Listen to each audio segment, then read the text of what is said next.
fiquei pensando assim, será que é porque os discípulos ficaram pedindo a Jesus para mandar o povo embora? Aí Jesus disse a eles, vocês devem ter que comer o povo. Eles disse, será que eles não entendiam? Onde é que eles iam buscar comida, coitados? Se eles estavam ali sem comida, sem nada. E Jesus, você mesmo dê comida para eles. Como se não tinha? Então aparece aqueles 2 peixinhos e 5 pães. Aí ele diz, tragam para cá. Aí faz esse milagre tão grande na presença dos discípulos. E depois de tudo ele diz, agora, não era a comida que vocês queriam, tomar aí, cada um dos cestos. Marcos, Eu fico imaginando coisas assim. Marcos 6, a gente tem a primeira multiplicação dos pães, e em Marcos 8, a segunda multiplicação dos pães. Eu creio que foi bem pertinente aquilo que o Manuel trouxe, a mensagem, porque ele fala que quando, na primeira multiplicação, foi voltada aos judeus, exatamente como o Ola comentou, sobre as 12 tribos de Israel e os 12 discípulos, né, e posteriormente os 12 apóstolos. Então tem que estar sempre nesse número. Na segunda multiplicação, esse número foi 7. 7 a gente sabe que é um número de Deus, né, um número de perfeição. Então ele está mostrando que ele não faz apenas os milagres, ou a ação de Deus direto não está apenas para os judeus. Apenas foi para entender que tanta multiplicação está se dirigindo ao que ele pode prover para as necessidades dos judeus, como também ele faz e provê as necessidades dos gentios. Né? E dos gentios fala exatamente e o que tem de Isaías. Tem pães aí. Quantos pães tem aí? 7 pães. E alguns peixes. Mas ele multiplicou os sacios com um deles também. Eu creio que a mensagem que eu tive lembrança na memória, eu rascunhei aqui rapidinho onde estavam os textos, mas foi voltado para isso. Foi nesse sentido que eu entendi a respeito dos 12 cestos que sobraram e dos 7 cestos que sobraram na segunda multiplicação dos pães. Amém. Amém. Mas é interessante, assim, acho que essa posição da irmã Lourdinha, eu acho que tem que ser de todos nós, né? A gente aprende justamente nessas coisas, nas entrelinhas, né? A gente às vezes fica focado só no principal e esquece dos acessórios, né? Mas é importante isso, nós questionarmos, né? Essas coisas, esses pequenos detalhes. Isso aí acho que já é o Espírito assoprando no ouvido da gente. Né? Então, temos que mesmo estar atentos. Eu confesso que eu nunca tinha parado para pensar, né? O porquê disso. O que o Paulo falou também, eu achei muito legal isso, né? Que se tivesse 100 cestos, ia encher 100, né? Então, assim, ia ser completo o trabalho. Então, tem a ver também com isso, como aconteceu com a viúva lá, né? Com Eliseu, né? Quando tinha azeite, quando tinha vasilha, o azeite foi enchendo, né? Acabou a vasilha, acabou o azeite. E tem a ver também com esse poder multiplicador, né? Que foi falado na reunião, né? 100 por 1. Se bem que caso dos peixinhos aí, nem foi 100, foi 1000, né? De 5 fez 5.000. Então foi 10 vezes 100, né? Então, uma multiplicação muito, muito maior. E essa questão também de judeu e gentio é interessante também, né? Realmente a totalidade dos judeus e a totalidade também dos gentios. O alcance é total, não que todos entrem, né? Mas a obra é abrangente, é para todos. Bom entrar aqueles que crerem, né? Mas ela é abrangente. Ninguém vai ficar de fora, né? Assim, todos terão a chance, a oportunidade de aceitar ou não. Mas só entrarão, né, na salvação aqueles que crerem. Na reconciliação, como vimos, para todos, né? Crendo ou não. Mas para entrar no processo de salvação, corpo e alma, aos que creem. Conforme João 3,16. Deus amou o mundo de tal maneira que deu seu Filho unigênito para que todo aquele que nele crê não morra, mas tenha vida eterna. Então, para reconciliar, não preciso crer. Agora, para entrar na vida eterna, como o Manuel falou aí, temos que crer em Cristo, né? Crer na obra que foi feita, temos que crer na redenção. E aí que entra a questão dos judeus, né? Porque eles não creram em Jesus, né? E enquanto eles não crerem, eles não poderão entrar. Então vai ter que ter uma obra realmente do Espírito Santo, fazendo-os enxergar realmente que Jesus era realmente o Messias. Né? Pelo que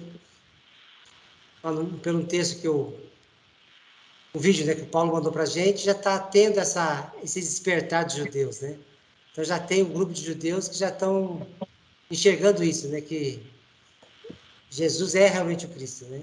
E onde precisa acontecer isso. Porque se não houver crença em Jesus, não tem como eles entrarem. Mas cremos que isso também, né? Aí confirma o que o Manuel está falando, né? Que é a última geração. Então, se é a última geração, os judeus precisam enxergar agora, né? Não depois. E as confirmações são realmente essa, né? Que eles estão chegando, estão começando a entender isso. E eles acreditando em Jesus, aí eles vão poder acreditar na transformação de DNA e vão poder também entrar na questão de Cristo, né?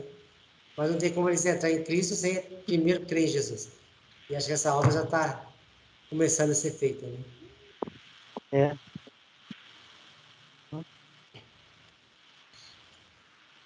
Nesse texto de Mateus 24, aí, Paulo, Jesus fala sobre o evangelho do reino será pregado a todas as nações, não é isso que fala aí? Uhum. Será anunciado o evangelho do reino a todas as criaturas, todas as nações.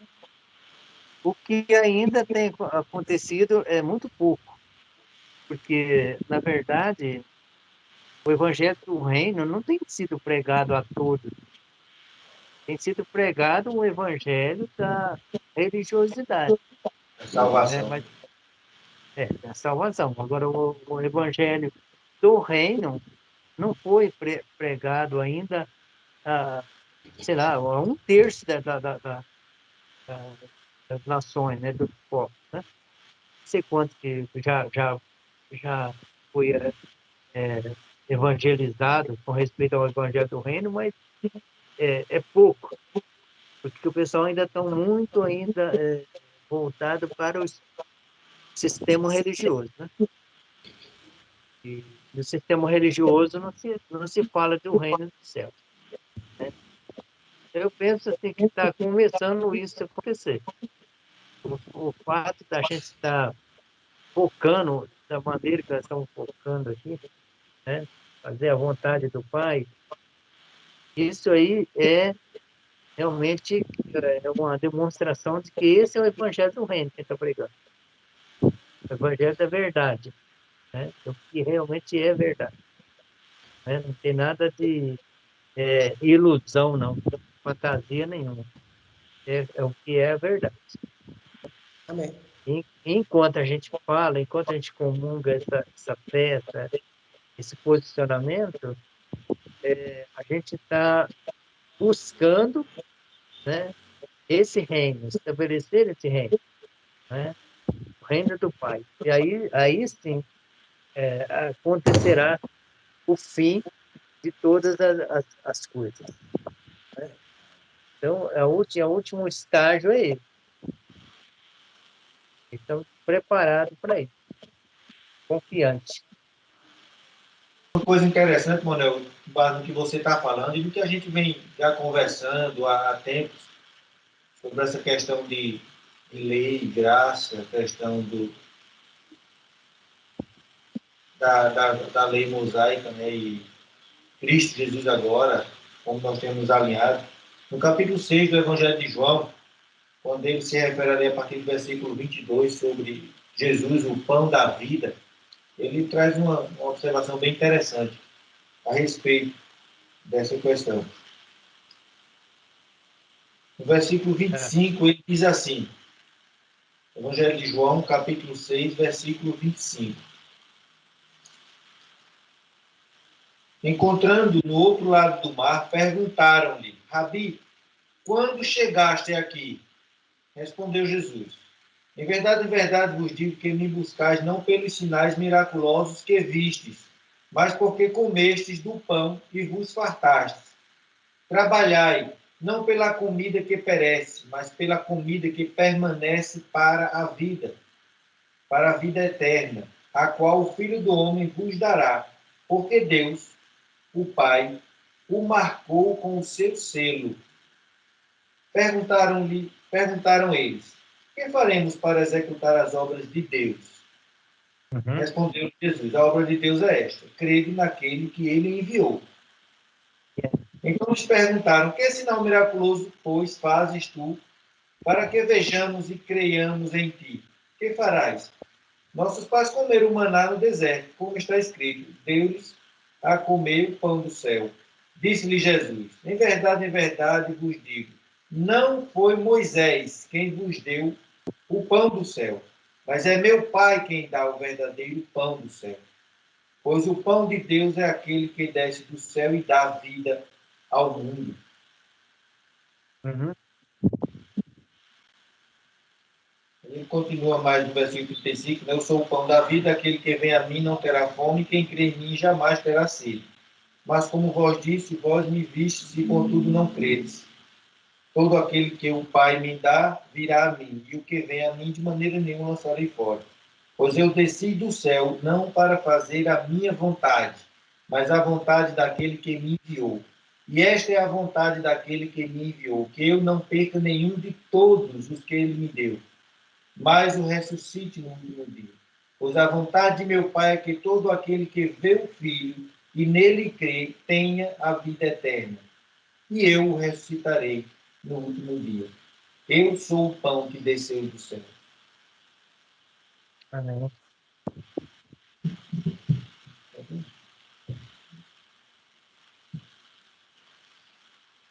Amém.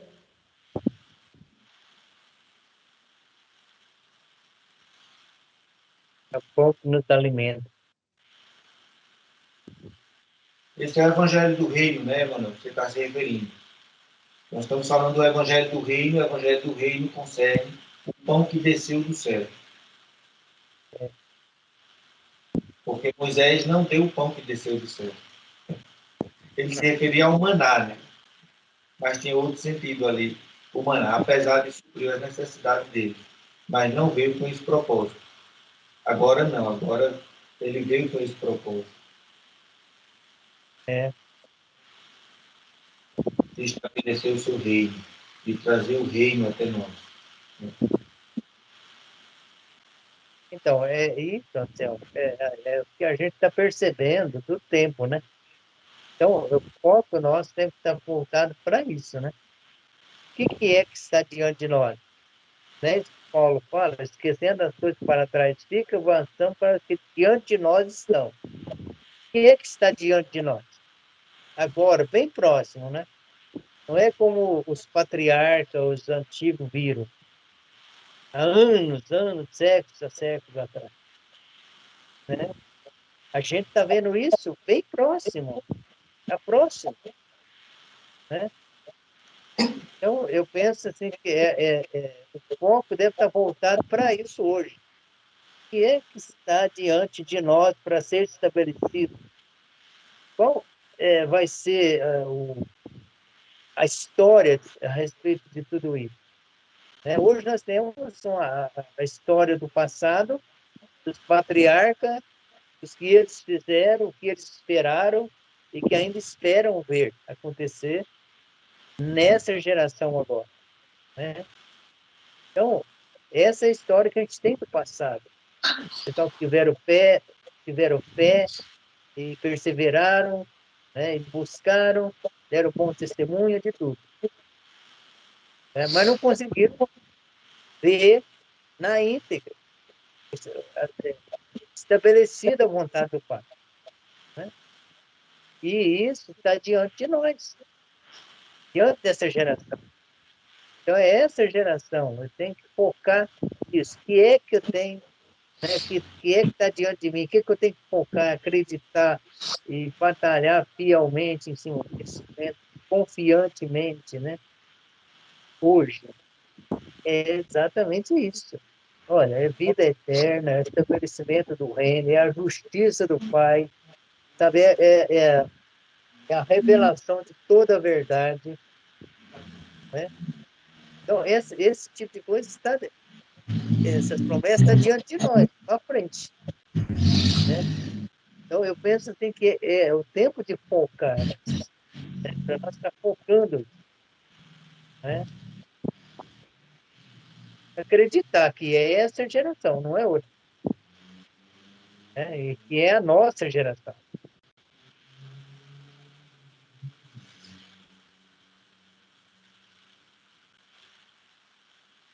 Verdade. Assim como o filho da iniquidade tem crescido, né? O mal tem se espalhado pelo mundo de uma forma tão... Ele tem preparado o seu povo também com muita força. Então, assim, a, a vida ressurreta, a vida do estabelecimento do reino de Deus, aqui, essa revelação do corpo muito lembrado de Cristo, tendo Ele como cabeça, essa nova vida, são ações, são expressões, são uma vida diferente. O objetivo é algo muito novo, é uma nova vida. Então, isso é diferente. Então, o que tem chamado a atenção para nós no estudo aí é realmente a nossa aplicação, como você falou, com a revelação da verdade. Realmente nos dispor de corpo, alma e espírito para que Ele conduza. Se em algum momento tentarmos interferir ou fazer algo da nossa própria vontade, isso não vai dar certo. E agora nós estamos falando de um corpo muito lembrado. Não uma pessoa só pensando, são várias pessoas pensando. Então essa unidade é importante. Tudo que tem acontecido no nosso meio é de muita valia, é importante. É aquela mensagem que a gente às vezes traz ao entendimento sobre, a gente compreende, ou seja, a gente interpreta o texto de Nimrod lá na torre de Babel. Ah, eles junto à lei podem fazer o que der e nada vai impedir. Agora não, agora a gente está vendo isso na prática de uma forma muito uniforme, né? Ser Deus em Deus é uma coisa muito pertinente e forte aos nossos dias. Eu trouxe a esse pensamento no momento porque a Lídia estava me falando que ela gosta de acompanhar essas coisas nas mídias, dia a dia, e ela me falou que ficou impressionada como tem surgido tanto na mídia, Manuel. Aí em Maceió, o mar recuou cerca de 1 quilômetro. Não sei se você ficou sabendo disso.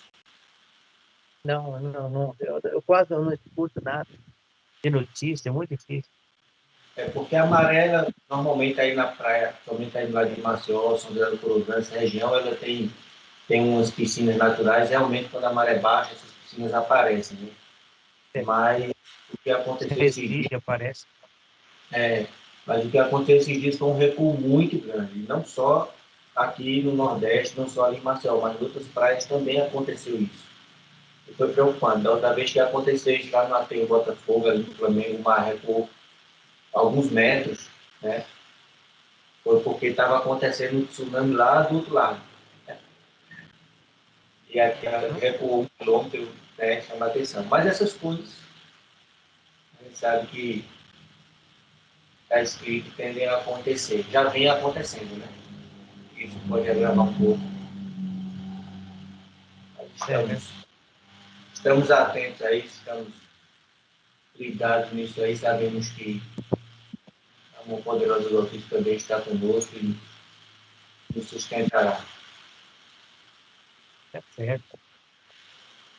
Tem que focar certo, né? O que é que tem que acontecer, mas como vai acontecer, né? Quem é que vai estar provocando os acontecimentos e quem é que vai estar trazendo a libertação de todas as coisas também, não é? É uma maneira boa da gente começar a olhar para isso e já se posicionar, né?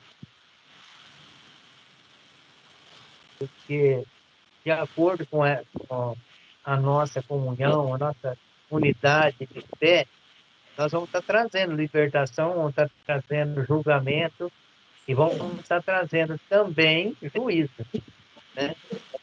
Então, é muito importante que esse firme tenha essa confiança.